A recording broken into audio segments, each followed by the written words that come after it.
Yes, welcome along to Good Morning Royal Ascot for day 4 of the Royal Meeting. What a Cork and Gold Cup that was. Did you enjoy it? Of course you did. Kyprios regaining his crown yesterday in an incredible finish to the feature of the week. But the show goes on, and joining myself, David Jennings, to preview all the action on Friday is my old buddy and partner in crime, Mr. Johnny Deneen. Welcome to the show again. Yeah, absolutely. Yeah, looking forward to again today. How's your stamina holding up, Johnny? Good. That's no issue. Yeah, no problem. Yeah.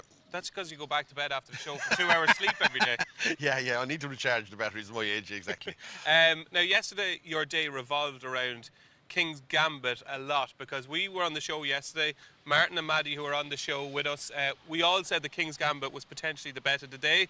You thought he was too short. You were tempted to lay him. Did you lay him? Yeah, I did. I did, but I was in a hole heading into the race. I had laid Kyprios in the race before, so I just took a chance and laid it. I laid him early in the day at 7-4. I didn't expect him to get much shorter. He actually went out a bit afterwards. Look, like Martin and Maddie said yesterday, they said you asked him would he win a Group 1? They were right. I was wrong, but I still got paid yesterday, as it turned out. So that's the betting, and you need luck at times, and it's nice to get one where you're wrong as Mal Bail and still get paid. You know what I mean? Because you got a lot of ones the other way where you hit the right horse and you don't get paid. Would say you're as wrong as a what? Mal Bail. It's a saying. Mal Bail must be some sort of an Irish woman or something. She was always wrong, I think. Whatever.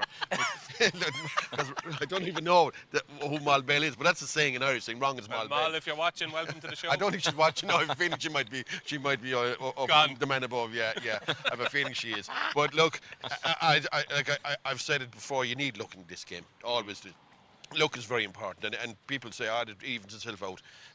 Bad luck tends to follow fellas around too. I noticed that over the years anyway. Do you know what I mean? And some guys can be lucky, and some guys are like persistently unlucky as well. Yeah. But I've backed horses over the years that should have won races and they didn't win. So when it goes for me, I have to be happy to take it at the same time. And in the Hampton Court, King's Gambit was the best horse in the race. Oh, without a doubt. Like if you said to me now, would he win a Group 1? I'd say definitely. If I live to be a million, would I lay him in a race again anyway? King's Gambit. No, not a hope. Like he should have won that out of the park. Yeah. He absolutely was the unluckiest loser here so far by a mile in my eyes anyway. By a mile. Okay, that's King's Gambit. Hard luck to all you King's Gambit punters. Welcome to the show, Martin Dixon, who's back to join us again, and Charlie Post, your first appearance of the week. A very warm welcome. Thanks, DJ. Yeah, delighted to be here. Been a good couple of weeks for you. Yeah, things are going all right. Yeah. I mean, I'm stood between two lucky men here. So yeah. Two lucky men. I wasn't so lucky. And you, of course, buddy. Yeah. How's your week been so far? Yeah, it's been good. I was here on Tuesday. I love the race on the Tuesday. I thought Rosallion was outstanding. So yeah, I've really enjoyed it. Yeah. Martin Dixon, you were an owner here, yes. Unfortunately, Ross Collin didn't get the job done, but you look to be having a good day. Seeing you various stages throughout the day, and you look to be enjoying yourself. Yeah, I'm fresh this morning, DJ. No worries. But no, it was a good day. Not so good on the punting front. I actually backed King's Gambit.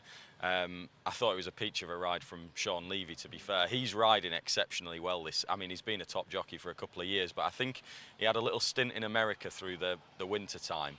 I think it's just put a proper clock in his head, and he's getting things absolutely bang on regularly now. He obviously rode Rosallion the other day, and I thought that was a peach again yesterday. And of course, the feature race of the day was the Gold Cup.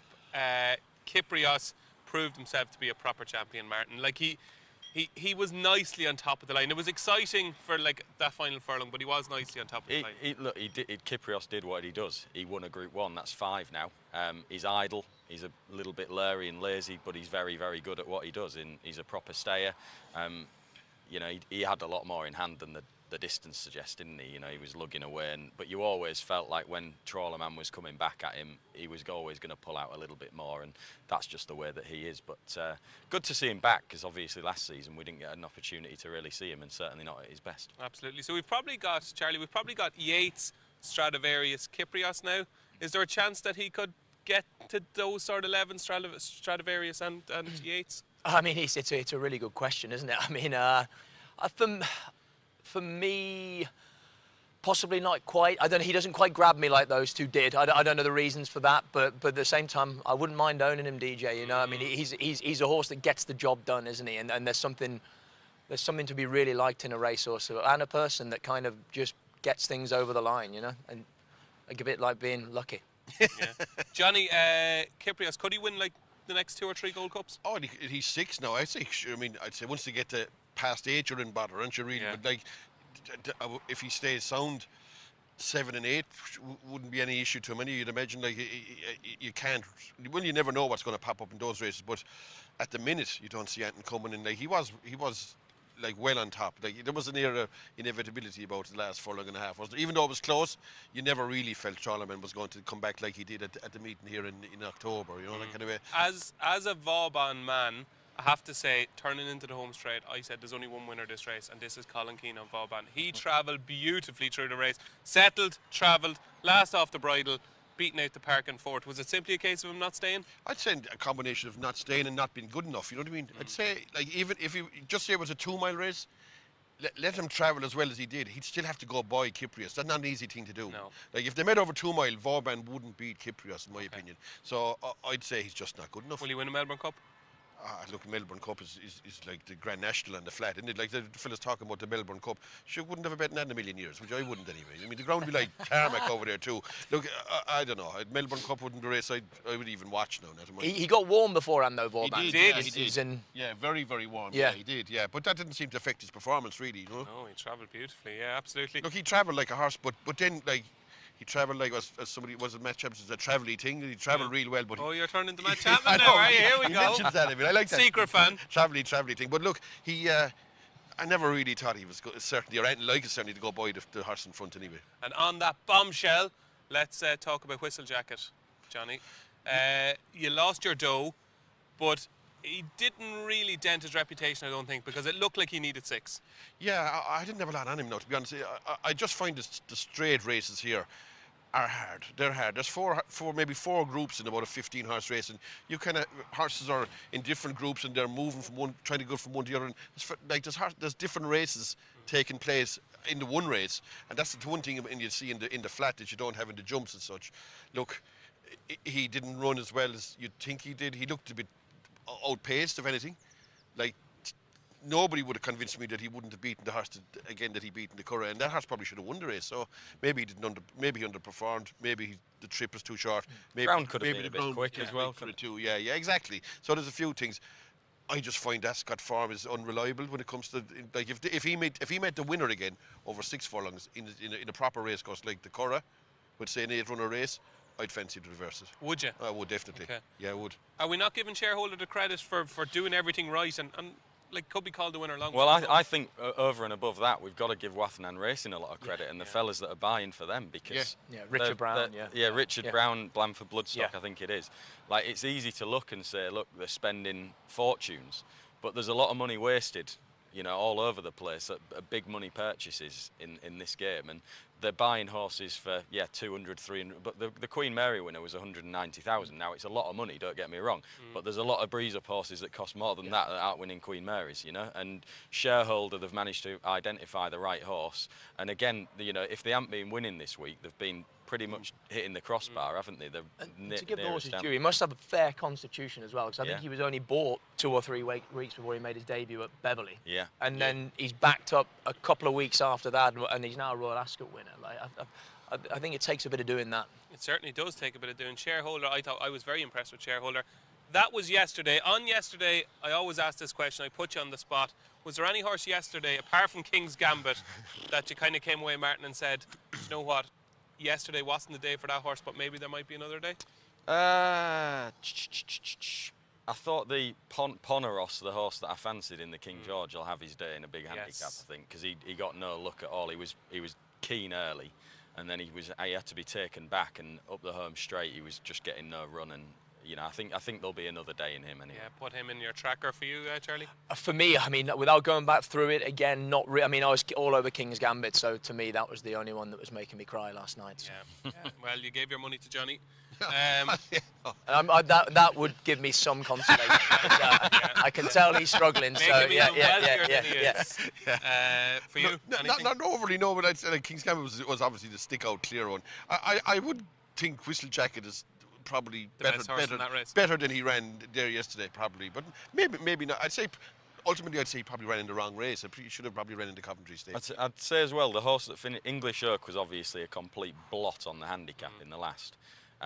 Billy Joe, who finished second in it, he's in the International, which is back here at the end of July. So it's a big 7 furlong handicap. I think it's last Saturday of July. He'll run in that. and he must have a good chance because there won't be another English Oak sort of blotted on the handicap in that race. He's improving. He's improving steadily throughout the whole season, Leo. There you go. That is yesterday's review. So let's crack on with Friday, and it kicks off at 2:30 with the Albany Stakes, and we have another sure price Ballydoyle favourite. It is Fairy Godmother at 13-8 with Paddy Power. Mountain Breeze is 15-4. Towerfeg is 7-1. Heaven's Gate is 10-1. Simmering is also 10-1, and it is 14-1 bar. Johnny Deneen, we'll kick off with you here. We have a sure price Ballydoyle trained favourite, won last time, won the same race at Naas that the last two winners of this race has won. How good is Fairy Godmother? Look, she's a smart filly, definitely. You'd have to be worried though that they're not winning the 2-year-old races at the same time. You know what I mean? That they haven't like, have they even had a place horse in a 2-year-old race here yet? So that has to temper enthusiasm for it. Like I'd have fancied it more on Monday night than I do now, if you know what I'm saying. Yes. Yeah, like I think in these races with big fields, and there is a possibility you're drawn away from the pace and that, and like if I was going to back her now, I'd be having very little on her. It's a bit like the first favourite yesterday. I think she'll probably win. I'd say she's a great chance of winning, but I won't be a bit surprised if she doesn't win it. Have you backed her already? No, I haven't. No, and the chances are I won't back her now, but I would not back against her at the same time. Okay, so it could be a no-bet race for Johnny Deneen in the opener for you, Charlie. I mean, I can see the appeal of the favourite and even the Godolphin horse, the Appleby horse as well. I just thought they were short in a race where there's plenty of obviously untapped potential. I'm going to chance Liberalise for Carl Burke. The 2 juvenile winners already this week. I thought the performance at Hamilton smacked of plenty more to come. For all that there needs to be significant improvement on that, but the draw is good. Like I say, the trainer's flying, and it's I think it's 20-1 or something like that. You back it, win and place. 22-1. Yeah, so I think that's where I'll be going. But it'd be small stakes for me. I thought this was really trappy. Martin, I'm intrigued to hear your thoughts on Fairy Godmother. I thought the turn of foot she showed at Naas was really impressive, and to me she just looked like the best juvenile filly we've seen in Ireland so far. Yeah. So it's a big day for her today. Yeah, it is. Look, good chance, big chance. Priced up accordingly. It's just the price that puts me off really. You've got to be super confident, haven't you, at 13-8, that sort of price. And there are so many unknown quantities in there against her, so many potential improvers. I thought the filly that was third behind her, California Dreamer, had a good each-way chance here. Now, last time she looked like she'd nicked away and got the race. She quickened up, but she saw a lot of daylight, and she showed that injection of speed probably a little bit too early through the race. I think David Egan will have learnt a bit from that, and he'll just sit and give that typical Ascot waiting ride. And I think if she can use that travel and acceleration that she showed at Naas, she's just got a chance of at least hitting the frame anyway. Fairy Godmother obviously did pretty well to win. She's got a big chance, but she's priced up like that. And I thought California Dreamer, just the way that she got away briefly, showed a flash of her ability. So I'm with her each way. I think she'll follow through the Wesley Ward horse, the Burning Pine, who just looks typical American, off she'll go. And she's drawn next door to her, so I think there'll be plenty of pace over that side, low numbers, and like I said, David will just bide his time and ride her to finish off and run well, and I think she's capable of doing that, California Dreamer. Just a mention as well for a filly that shaped well at York, Simmering, for Ollie Sangster. I thought she'd be a bit bigger in the market, to be honest. I don't know what she is, about 11 or 12-1 I think she was this morning. Simmering 10s, yeah. 10s, so it's just a little bit shorter than I expected. But she was a big eye catcher at York. She's quite a big, strong filly, and I think she needed the run. She just blew up, but she tanked through the race, and she was strongly fancied beforehand as well. So, look, she could be a big improver. Form's worked out good as well. It has. The winner's gone on and won a Group 3 in France. So I just thought she'd be a slightly bigger price, but she might drift out a bit later. But I'd be fairly positive on her running well anyway. Okay, that's Simmering. But California Dreamer at 14-1 for Martin Dixon each way. It's liberalised for Charlie Post at a nice and juicy 22-1. Myself and Johnny are playing it kind of boring together. I thought Fairy Godmother was probably the second best juvenile bet of the week, because I think the best juvenile bet of the week comes in the Chesham tomorrow. But you'll have to join us again for that. So me and Johnny are with Fairy Godmother. So 2 outsiders and 2 favourites for you to kick off the card. And how would you like some free bets for Royal Ascot on Friday?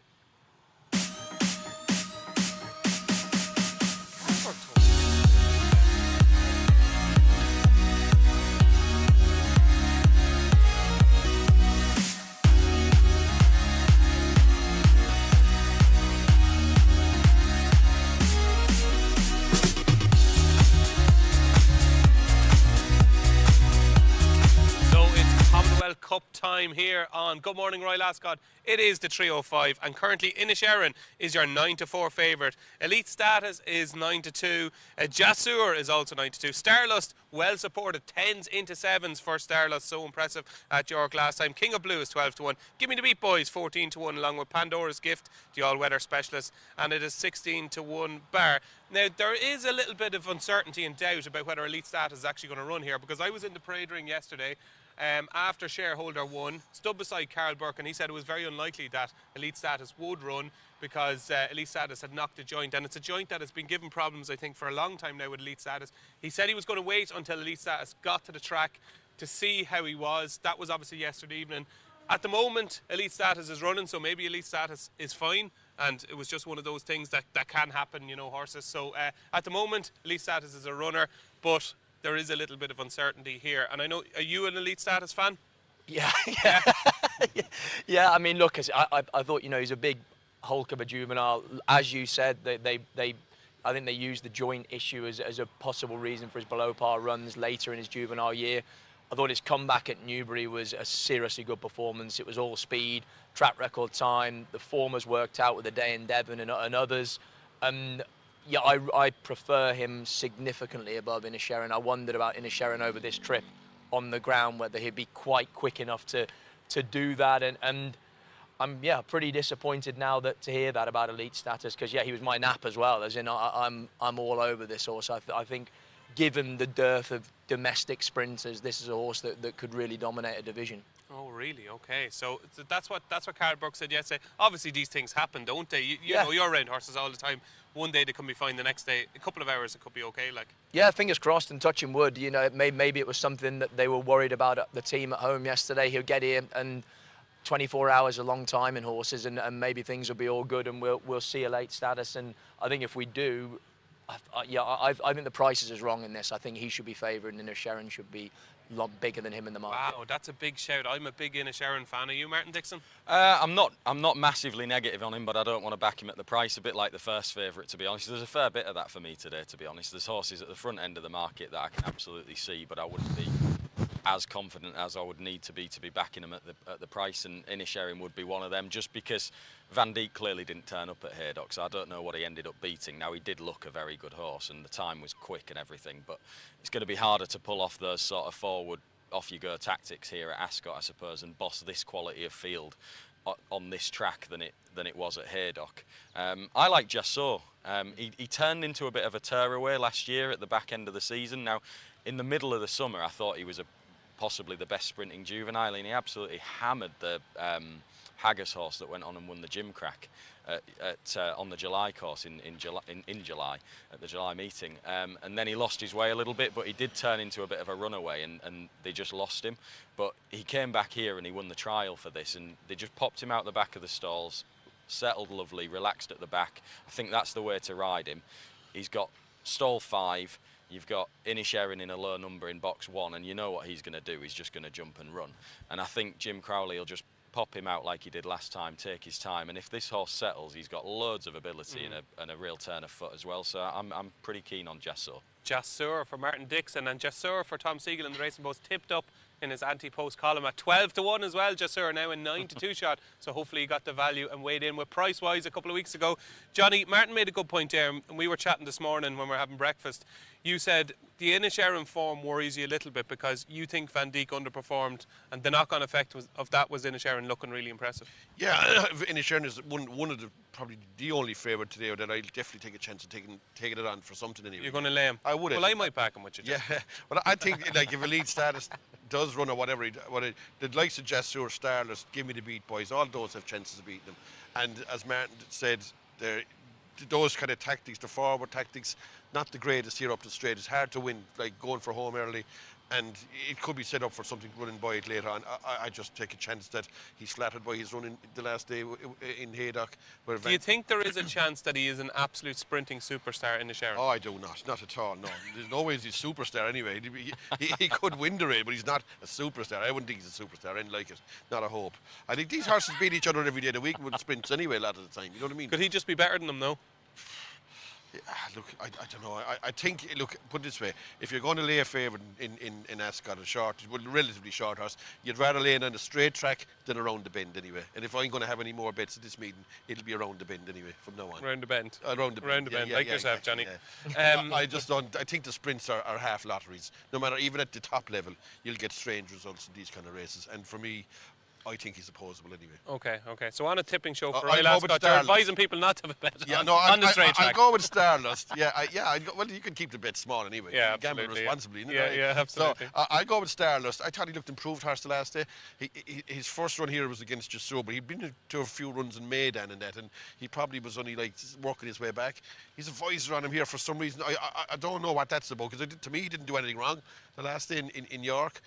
But they've gone for the visor here for some reason. That's slightly off-putting. There is money from, I think he's a good chance. But look, rather than back him, I think I'll just oppose INISHERIN.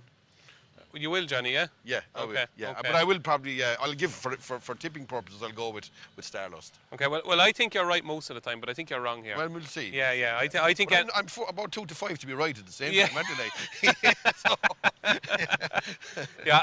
I think INISHERIN...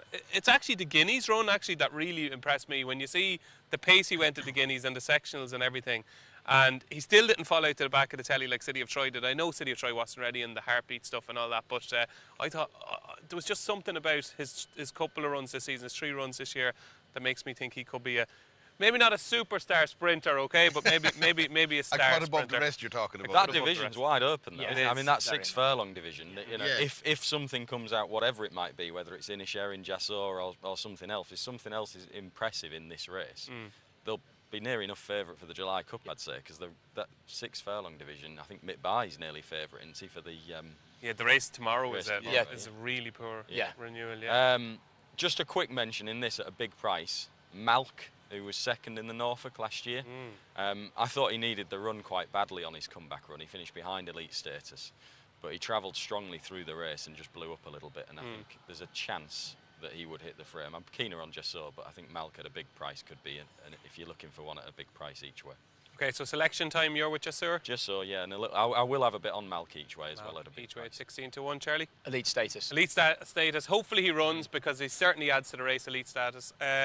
You're just against INISHERIN? No, I'll go Starlust, yeah. You're with Starlust and against INISHERIN? Yes, yeah, absolutely. Okay, well, hopefully not the best of luck. And I'm with INISHERIN in the Commonwealth Cup. I think he's one of the better bets of the day, would you believe? But Johnny is far more successful than I am, so you're probably better off listening to Johnny. That is the Commonwealth Cup. So moving on to the next grade one of the day, it is the Coronation Stakes. And we have a sliding favourite, 2 to 1 opera singer. Who would have thought that yesterday when she was 6 to 4? She's now 2 to 1. She's on the slide. Johnny Deneen does not like drifters, so we'll see what he has to say about opera singer. She's on the slide very much so at the 2 to 1. All the round course, this. This is on the round course, yeah. Yeah, I'm coming out this time. You're coming out of the traps, Johnny.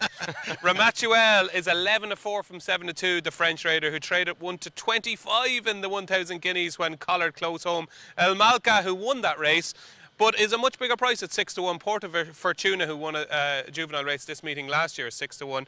Ruhea, that's not how you pronounce it, but I did my best, is 9 to 1, the French Guineas winner. Content is 16 to 1, and it is 22 to 1 bar. So, Johnny, you are petrified of drifters. You don't like them, you hate them, you think the market speaks volumes. But this is a big drift this morning. And it's early days, not the same time. You know what I mean? The market's not been formed like properly yet. If it went off 5 to 2 at what time is the race? 3:44, you'd be a bit worried, all right. But like it's 3:45. Yeah, look, this at 8 o'clock in the morning or whatever time it is. It wouldn't concern me at all yet. You know what I mean? These moves could be from tipping guys putting up our horses against it and that, and maybe firms wanting to lay it and going bigger in the machine and all that kind of stuff. So the way you're talking here, you're starting to frame your case around fancy an opera singer. I fancied bet of the day, yeah. Bet of the day? Yeah, by a mile. Bet of the day by a mile, yeah. And I do. and it's over a mile? I fancied very strongly, for the reason being that, look, I can see, like, I think when you're trying to make a case for us, you kind of try and work out why the race is going to be run. I can see Content going off here 100 mile an hour, turning it into a 9 furlong race. That's going to get rid of the likes of Ramatui, in my opinion, anyway. I'd give that 0 in this race anyway, to be honest. 0 chance. I wouldn't fancy 11 it to at 4 all. shots, 0 chance. I just can't have it. I don't think he'll get home. And I think the race will be run to make sure it doesn't get home. A bit like they ran They got rid of Inspiral the other day by running it by. You're still going with Inspiral, yeah? No, Inspiral or whatever it's called. Yeah. But Inspiral. yeah, like I just think they turn races into stamina tests that don't play to the like they don't suit strength other of the horses. opposition. Yeah, absolutely. Yeah. Look, El Malka won the Guineas. I just kind of had half down as a fluke. Do you know what I mean? It looked in real bother at one stage and then stormed down the outside. Porta Fortuna has a chance. Again, though, I'd be wondering would she get home over a really strongly run mile that turn into a real stamina test. Ruhia is a thing I don't know a lot about. The rest of them don't look to have any chance. I just thought. Johnny, I really wish someday you'd tell us what you really think. You know, don't be hiding behind these nice things. I fancy the favourite anyway. I expect that Content will be. I could see it being turning into a race a bit like the horse that won the other day, the Queen's Vase, that kind of a race where Illinois and Highbury, yeah, where the horse goes off and he'll go for home off the last bend, and it'll be catch me if you can, and I have a feeling there'll be nothing catch it. If Opera Singer wins today, will you win on the day? There's a good chance I will anyway, yeah, unless I do something foolish later on, yeah, okay. Yeah, which is possible too. But look, I will see. But look, I will back her anyway. I will back her. Okay, yeah. And you'd be surprised if Ramatuel won? Yeah, I would. I hate short runners anyway, horses that only barely get the trip anyway, to be honest. She was committed a long way out, wasn't she, at Newmarket? Come on, Martin, give him a few digs back here. Yeah, I mean, there's a big jockey switch as well on Ramatuel. You know, you've got Aurélien Lemaitre off, Murphy on. I'd say he wouldn't be pushing the button 3 furlongs. Oh no! She's going to be delivered late if she's going to win, definitely. Yeah. I mean, she nearly got home at Newmarket despite being committed a furlong too early, I'd say. So, well, he says she has zero chance. Do you give her zero chance? I certainly don't give her zero chance. I mean, I thought this was a competitive race until I listened to him. I like zero. Oh, here we go. He's backtracking now. He's backtracking. Small bit of poetic license there. The Neen license we call it. I think from the one, I do think she's got a strong transfer from Matchwell. I was a bit more cautious on the race, playing Porta Fortuna each way. Pretty solid horse, you know. She's a likeable filly. She's run well at the meeting before. She's been grade 1s all the way through and keeps on hitting the door. And but then you listen to Johnny. Well, no, and I'd stick with that. But what I would say is, my problem with the front end of the market is I think both fillies have got very good chances, to be honest. So I was more playing it each way. Bit of a safe bet, small stakes. I think Porta Fortuna's every chance of running very well. But Ramatuel from the one box. How did you ride her? Well, he'll just sit in and get. If it is the case that Opera Singer goes flat out, I think it'll suit Ramatuel personally, because he'll just sit, won't he, on the inside. She'll relax. She's obviously very strong travelling. And if Ryan's committing from the outside and he's able to just take a pitch, I think it'll suit her early on, because she'll drop her head and relax better than she did at Newmarket. She's a very good filly. I mean, to open up in the way that she did at Newmarket it takes some doing. I mean, they were class. You know, it's 1,000 guineas, and she looked like she was going to win it by 4 lengths at one stage. Now, I would say, rather than a lack of stamina, it was a bad ride, to be honest, at Newmarket. And so you were at 0. What are you up to now with Ramatuel?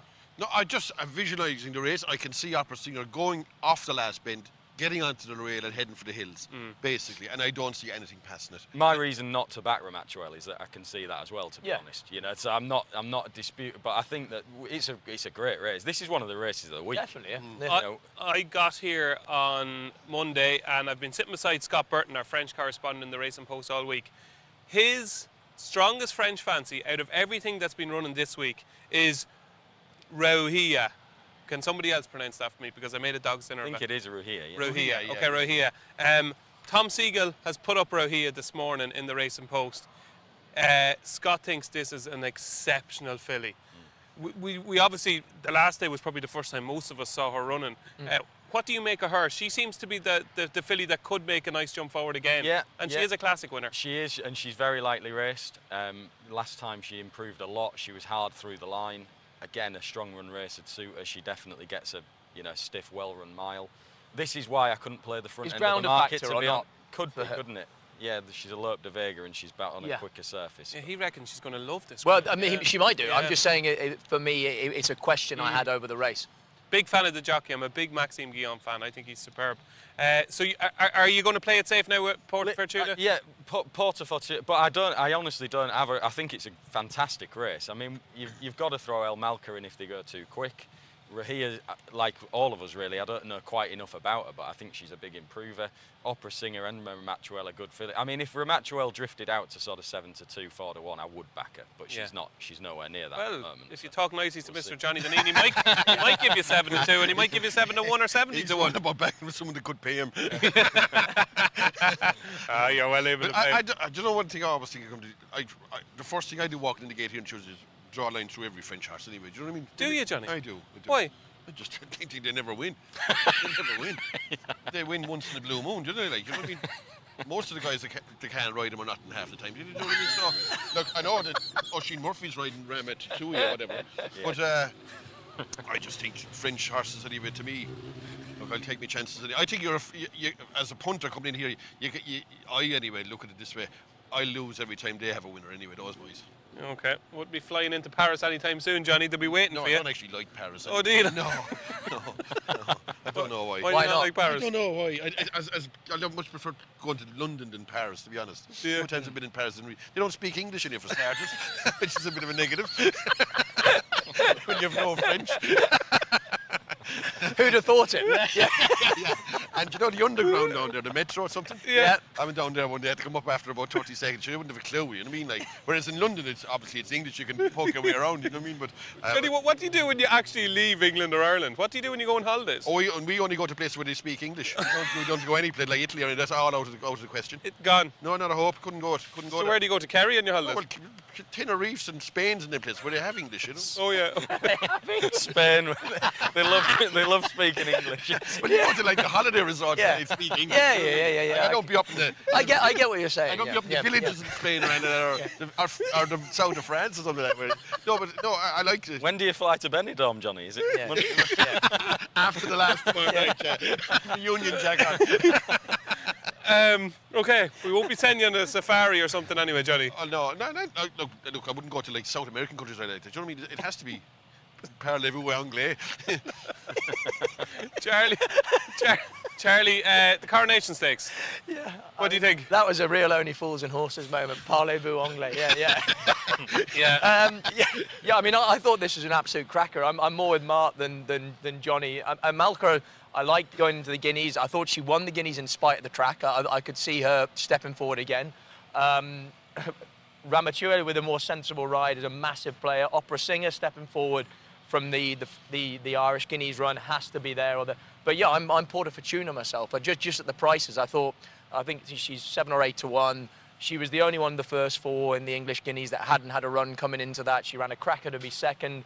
I think the round course will really suit her. I think quicker ground, we know from the Breeders' Cup and that she's very much at home on those sort of surfaces. And so just taking everything into account, that I could see the arguments for all the ones at the top of the market, the fact that she is biggest of those sort of 4 made her interesting to me. Okay, so Porta Fortuna, a bit of love for Porta Fortuna on the panel from the 2 boys to my far right. Johnny Deneen is with opera singer and doesn't want to go holidays anywhere out of the ordinary. I'm with opera singer as well. I think she's rock solid. And I think Johnny is right. I think that's the way the race is going to be ran. So there you go, folks. That is our Coronation Stakes preview. A little bit of Only Fools and Horses thrown in there. Let's see what our friends at Paddy Power have got for us today. Do you ever want to beat the bookie? Yeah, I get it. Deep down, I'm one of the players too. I do love a good game, and I've come up with an absolute belter. I'm calling it Paddy's Mansion Heist, giving you the chance to outwit the bookie and line your punter pockets. Rack 'em, Richard. Now, if you like the look of all this, wait to see what's in the vault. So if you think you've got what it takes to pull off the perfect heist, be my guest. I'm nothing if I'm not fair game. Are you in? Search Paddy's Mansion Heist to join the crew. And if you are enjoying our Good Morning Royal Ascot shows and all the content the Racing Post is bringing to you this week at Royal Ascot, don't forget to like and subscribe to our YouTube channel and comment as well. Leave us a comment. Join us in the conversation. And how could you not love Johnny Deneen talking about his holidays? It is comedy gold here on Good Morning Royal Ascot. And we'll move on to the 425. It is the Duke of Edinburgh Stakes. And Ethical Diamond, for many people, the Mullins banker of the week, is currently a 9 to 4 favourite. Was never really any bigger than 5 to 1. but now 9-4. Ethical Diamond. Crystal Black for Colin Keane and his father Ger is 11-2. Well backed has Crystal Black been. Deacon is 13-2. Shadow Dance is 13-2 as well. Bagdoor is 10-1. Safecracker for Johnny Murta and William Buick is 12-1. 14-1 bar. Ethical Diamond, Johnny Deneen. It's getting very skimpy in the market now at 9-4. It's been a big talking horse all week. What's your thoughts on Ethical Diamond? Look, I suppose it's short, but I do fancy it at the same time. I do. I think it'll win. It's in here off. I think it's 94. It doesn't look too punitive for a horse that threatens to be a bit more. Like I looked at some of his form there, and like he ran a really good race the last day against the grey horse Saturn of Harrington. Yes. And I'd say, judging by the market, I'd say he probably needed it quite badly. Saturn has won since, of course. Yes, of course. Yeah. And this horse is prime for here. Look, he's, I'd say love the ground for starters. They always said even when he's run over hurdles that he wanted good ground. And look, even when your man, the guy previous trainer O'Mara had him, he beat a horse that something like Bearswood or something like that. Horse. He's a 94 horse, so you'd have to think that Mullins will improve him. Like you can see what he did to even Andrew Balding's horse the other day. So when he can improve him out of Andrew Balding's, he's definitely going to improve him out of a small trainer anyway. And I'd say he could have a lot in hand here. A lot in hand? I would think so, yeah. And there's people now who mightn't be on a 4-1, they mightn't be on a 5-1. They have to try and back it at 9-4. Would you be advising them to back this horse at 9-4? Like that's a difficult one now. I mean, like would it be better 9-4 shots? Possibly. There's a big field. INISHERIN, that could be a better. Oh, I'd have it over INISHERIN every day of the week. Oh, absolutely. I tell you what, there's no chance here. Crystal Black. Oh. None in the world. It's the one horse running here today, has absolutely no chance. Nothing. He's running here over. I'd say there's no race for him to run except this one. His other option was running maybe yesterday against in the race that Levy won for JRB. Like, you know what I mean? The Hampton Court. Yeah, like, and that would have been. But now he's got up to 1.5 miles here. He's a good, admirable, tough horse. But he's gone up a lot in the weights, and he's gone up in trip here as well. The 1.5 miles, I couldn't see him winning. I think he's a very weak second favourite, which enhances the chances of the favourite, I think. Look, would I put anyone off back at Ethical Diamond 9-4? No. Like that's about his limit at the same time. You wouldn't want to be much worse all the same. Would you be more shocked if Ramachuel won the Coronation Stakes or Crystal Black won I'll be gobsmacked if Crystal Black wins here now. Gobsmacked. I mean, I can see the case for Ramachuel, all right, but I will be amazed if Crystal Black wins. Absolutely amazed. Okay, so if Ramachuel is 0, what's Crystal Black minus 20? No, I'll have to revise. Recalibration, is that a word? On Ramachuel's chances. I'll give her a 4 maybe, but I'd give this a 0. I'll definitely give this one a 0. So this won't be winning Crystal I don't Black, think okay. so, but I do go for the favourite. But whether you want to go in at 9-4, I don't know. This will be glorious now if the two men to your right fancy Crystal Black. Charlie Pope. Sorry. Even better, I fancy also finished 5th behind Crystal Black last time. I quite like Safecracker. Laid out for the race, I'd say. Yeah, and look, I mean, normally 4- and 5-year-olds have a really good record in this. This is a 6-year-old, and he's had quite a few goes at it, but he seems to have taken time to kind of really get the hang of it. He improved for the Hood when that went on, and, you know, he won a handicap last year off 97. I thought the run over 10 furlongs the last day behind Crystal Black and Deacon was eye-catching. He got stopped in his run a little bit, which can be a little bit of his sort of profile. So he's going to need luck. He's going to need things to fall right. Step back up to 1.5 miles is really in his favour. Buick's on board. And, yeah, you just got the impression that he may have been laid out for this as well. For all that, I have huge respect for the favourite. And it's one of those, I'll back Safecracker, and then Ethical Diamond will probably bolt up, and I'll be like, why didn't they just keep it simple and back Willie Mullins, you know? But I just thought he was too short for me. I wasn't sharp enough like Johnny to get on at those bigger prices, so I'd rather play something in the market a bit bigger than Ethical Diamond. And Safecracker is a 14-1 shot with Paddy Power. Martin Dixon, what have you got for us in the Duke of Edinburgh? Yeah, I was kind of the same with Ethical. The case is easy for Ethical Diamond, isn't it? But the price has gone so short. I mean, it's easy to foresee a King's Gambit sort of moment, isn't it, in a big field round here? You do need a little. There's a few things do need to go your way as well, and that's got to be factored into the price. And when it's 9-4, I think that is tight for all that he's clearly going to. Well, he will be a well-handicapped horse. There's no doubt about it. Ziggy, number 20. I thought I just prefer playing it each way. bigger price. He's bumped into 2 Ebor horses, I think, this fella. He's been well enough beaten on both occasions this season, but he bumped into Crystal Delight first time out at Epsom. He's going to be one of the favourites, I'd say, for the Ebor later on in the year. And then Relentless Voyager beat him last time, and again, I'd say he'd have a big Ebor chance. So he's bumped into 2 blots on the handicap the last twice.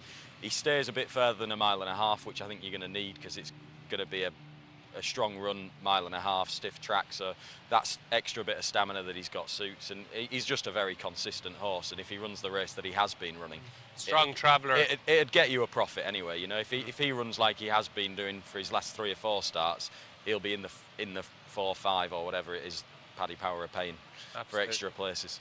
Ziggy currently an 11-1 shot and has Tom Marquand on board for Martin Dixon each way. Safecracker 14s for Charlie Post, and Johnny and myself. Johnny, we're in the same camp a bit today. That's Ethical right, Diamond 9-4 currently. I think Ethical Diamond has probably been laid out for this race. Has his ground at last, and I think he's going to be very hard to beat. Ethical Diamond, you know what I was thinking, Johnny? You know where you'd love? Australia. Yeah, they'd be fine. Yeah, they'd be fine. You'd be fine to speak English. New Zealand, any place like that. Yeah, You're all right on the long flight. I would if somebody was paying for it. They could bring me wherever they like. Oh, God. Moving on to the 5:05. It is the Sandringham Filly Stakes, and Indelible is currently our 15-4 favourite with Paddy Power. Kitty Rose is 13-2. Forever Blue is 9-1. 11-1 Soprano. It is 12-1 Rochelle. 12-1 also Without Words. And it is 14-1 Bar. Okay, I have a strong fancy here.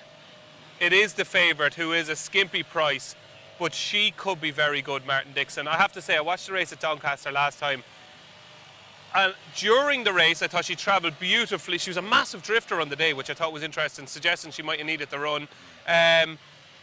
During the first half of the race, I just loved the way she travelled. Then she was outpaced, and for all the world, it looked like she wouldn't even be placed. Third at best. She traded up on 50-1 and running. And what she did inside that final 200 yards half blew me away. I said, this is a group horse in the making. She runs here. This has obviously been the plan.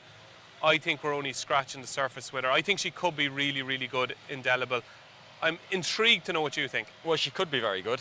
She's bred to be brilliant. This is the big thing. But I mean, there's a few of these that could be very good as well. You know, there's a few others, and that's all that would put me off. I've got no negatives against her chance or what she's been doing. She could well improve another 15-20 pound yet. You know, she's by Shamadal out of midday, just to touch on the pedigree a bit more. But I think there's a fair few of these that will be well in, that will improve. I was with Without Words, Joseph O'Brien. Yes. I do like this filly. She won in France last year, and she was picked up, I think, for €500,000, something like that. And her debut run for Joseph was really encouraging. She was beaten by the Liffey, who I'd expect will end up being a group. She might not be Group 1, but she's going to be a sort of listed Group 3 horse at least, I'd say. Uluru, who is Joseph's other runner in here, she was in behind Without Words. And first start for the stable, first start of the season, that was a big upgrade on her French form. And I'd be a bit surprised if there weren't plenty more to come from her. So, Without Words, I think she's about 12-1, 14-1. Yeah, 12-1 shot. And it's funny, she's one of the ones.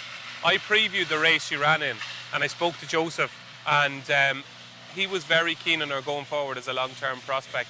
I'd say she's nice. Obviously, she's a nice price as well at 12-1. I just think Indelible has the potential to be top class, and that's the reason I fancy her. But certainly from a price point of view, I'd say if she was top class, she wouldn't have hit 50s in running at Donny. If you know what I mean? Maybe, yeah. If she was top class, she'd have just waltzed through a race like that, wouldn't she?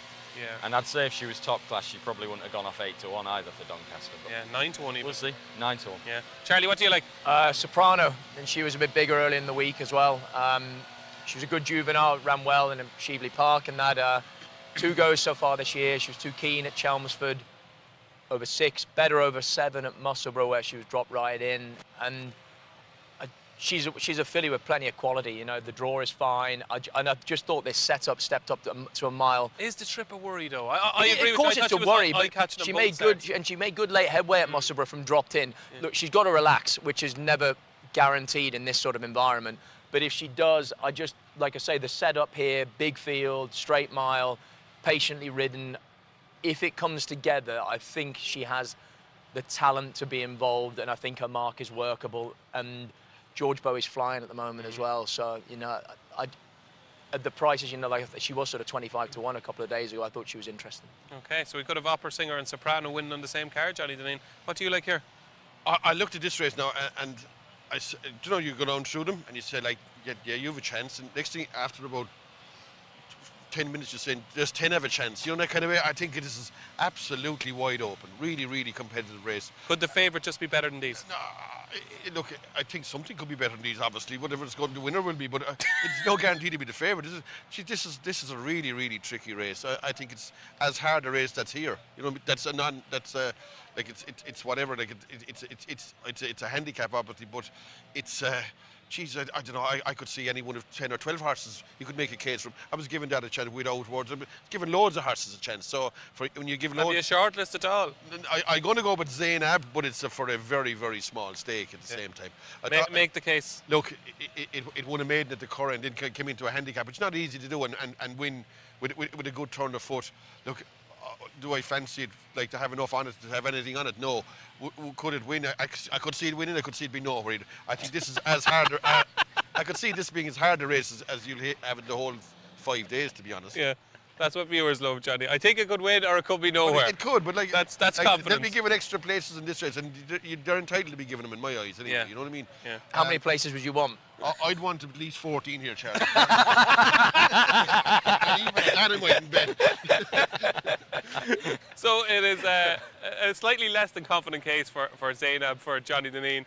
Charlie Post is with Soprano, without words for Martin Dixon, and I think Indelible is the bet of the day, Johnny. Oh, he's definitely not that anyway. Is he not? Not a hope. Oh, yeah. Not a hope. I mean, she could be anything, but so could about 10 other yokes in this race, I think, anyway. So what would your advice to me be, saying that she's the banker of the day? Do you think I should revise those thoughts and pick something else? I would have thought so, no, but I might be wrong. I'd be wrong plenty of times. So, look, maybe she will win, but like I didn't see her as...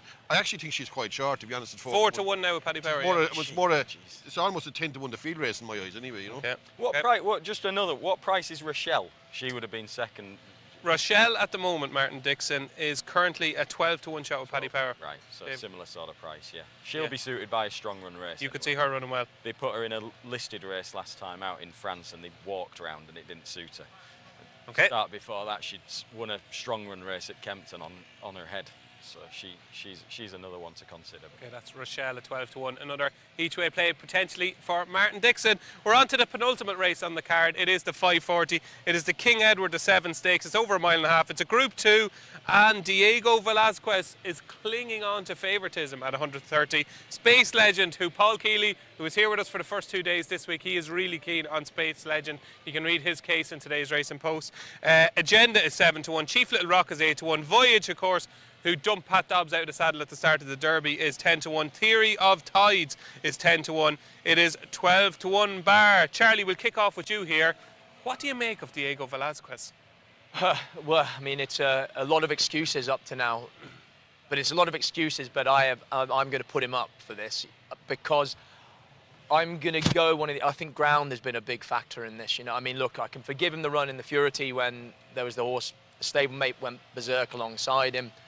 I thought the return was fine in the French Guineas, you know, on slow ground, and then he had a bad draw in the French Derby, but it was a completely lacklustre run, wasn't it? That wasn't enough of a reason, but the ground was very slow, and I'm going to give him another chance. I don't think this is. There's a load of unexposed horses in here. I don't think it's a tremendously strong race, if I'm being completely fair.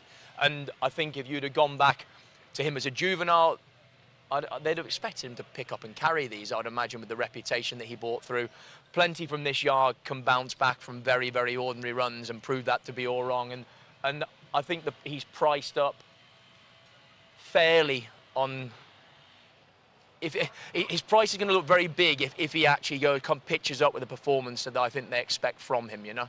And I'm hoping that the ground is going to be the factor to bring that about. So it's a tentative one, but yeah, I am with Diego Velazquez in this. Are you as forgiving as Charlie with Diego Velazquez? Yeah, look, the one thing I would say about Diego Velazquez, you can't ignore the fact that Ryan Moore has picked him. And he hasn't been wrong yet this week. And I just tend to, them good jockeys, they usually get the picks right at these places. Do you think he's picking them? Oh, Or has he been putting? Whoever's picking him is getting him right. So, but, I think whether he has an input or not, I guess he probably does. Would like to be on the right ones at these big meetings, and you've seen that with Willie Mullins over the years. Ruby Walsh rode a lot of the ones. They were nearly always right. Same with Paul Townend now. They're nearly invariably they're on the right horses. I was given Agenda a chance, but I'm worried about more going for the other one. You know what I mean? You'd have to be. Chief Little Rock. It isn't a brilliant race, but it is a competitive enough race at the same. You could make a case for Diego Velazquez, Space Legend, Agenda, even Chief Little Rock. I suppose Voyage was worthy of running the Derby. There's a French horse there, Calandigan, I don't know a lot about him. Well, they can't win this week, you said. Well, I'll be French horses cannot win on that anyway. But the Theory of Tides has won 2 small races, Yarmouth and some other place. That's taken a rise. But who knows? It's unbeaten. Look, I'm going to go against the grain, against my own grain, and go with Agenda. But it would only be like he was second to Hidden Law, who could have been anything. And he ran well, Agenda. And the one thing about Diego, I would have picked him if he hadn't have run the last day. Yeah. I would definitely have. Because it was eye-catching enough in the Guineas. Look, if he hadn't have run in the French Derby, I'd say he would have good thing in this race. You know what I mean? But he did, and he did run poorly. I thought he went poorly, and maybe this is the ground he wants. But I'm going to go with Agenda, but it wouldn't be a confident selection. I would be afraid of my life for Diego Velazquez at the same time. Yeah, you wouldn't be taking him on, would you? No, not at all. Good. No way. Because I think you can't go against these jockeys. What did he pick? They've had 3 and 4 horses in races, and I think he's been on the right one all the time. Yeah. Okay.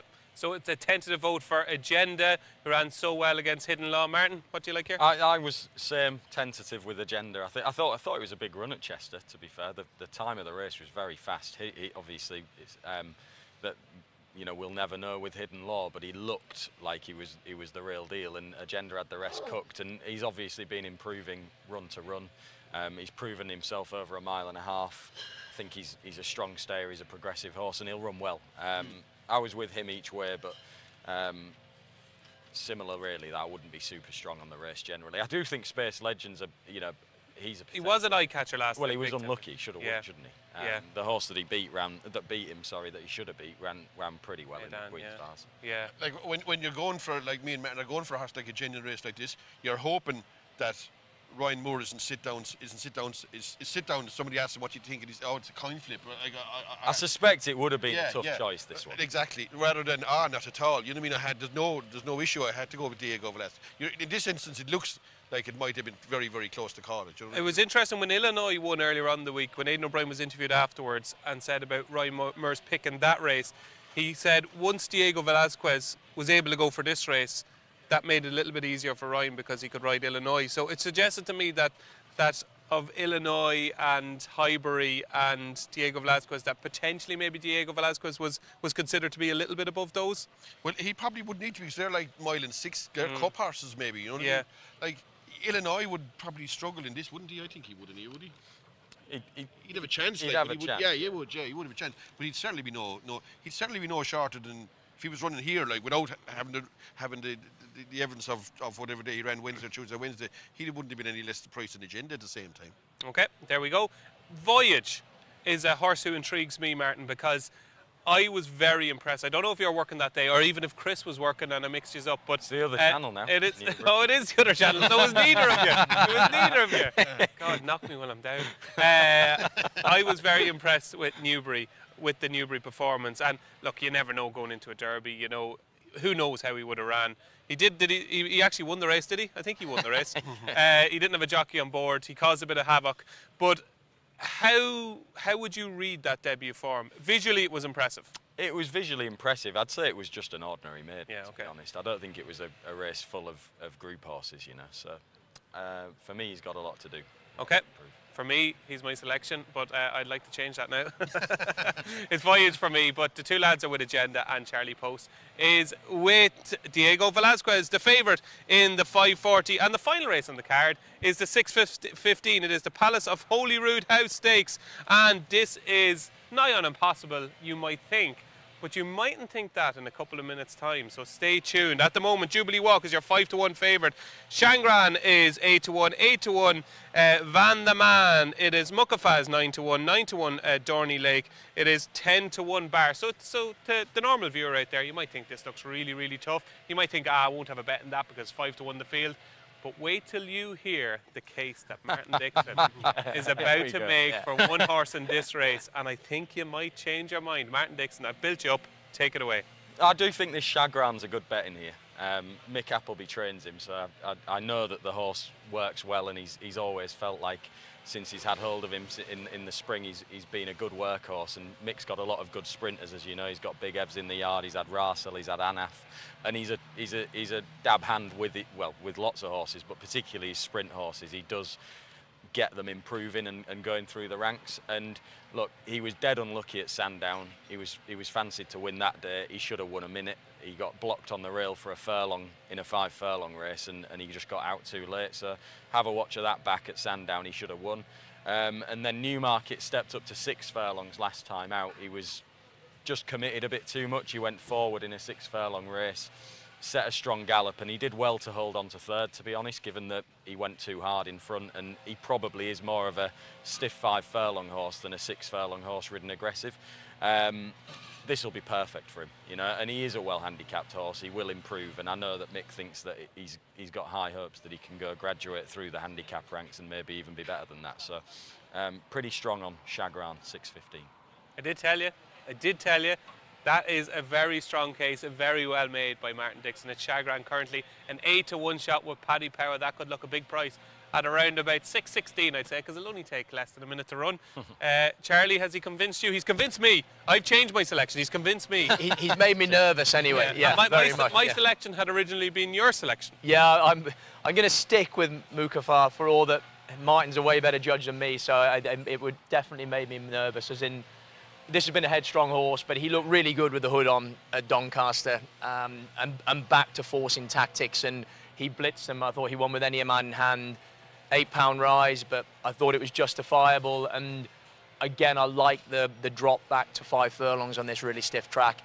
Draw might be an issue in 9. Maybe you want to be high in this, but he's a horse with enough toe that he can probably do his own thing anyway. He's going to do his own thing anyway, and he's going to get a real positive ride. So he looked like a horse. He's only had the 4 starts, and there should be more to come. And yeah, 5 furlongs, hood on, aggressive ride. I quite like him, yeah. I thought on all his starts he's looked like a 5 furlong sprinter rather than a 6 furlong. Exactly, yeah. It's almost like they've been trying to stretch him out. Yeah, it was bang. He is pace. Like, yeah, absolutely. So it's Mukafa for Charlie Post, who was my selection until Martin convinced me otherwise. Has Martin convinced you? He has. Yeah. He has, yeah. He's good, isn't he? For 2 reasons, he's good. Would you be worried that he might take over and up in the ante? No. Oh, I know he's. No one had won that. No, I know he's good, and for 2 reasons he's convinced me. Okay. Go on. What's the first one? The first one is for the case he's made. It is on the straight track, though. Yeah, it is. For the case, but secondly, and most importantly, is because I put up a French horse in this race.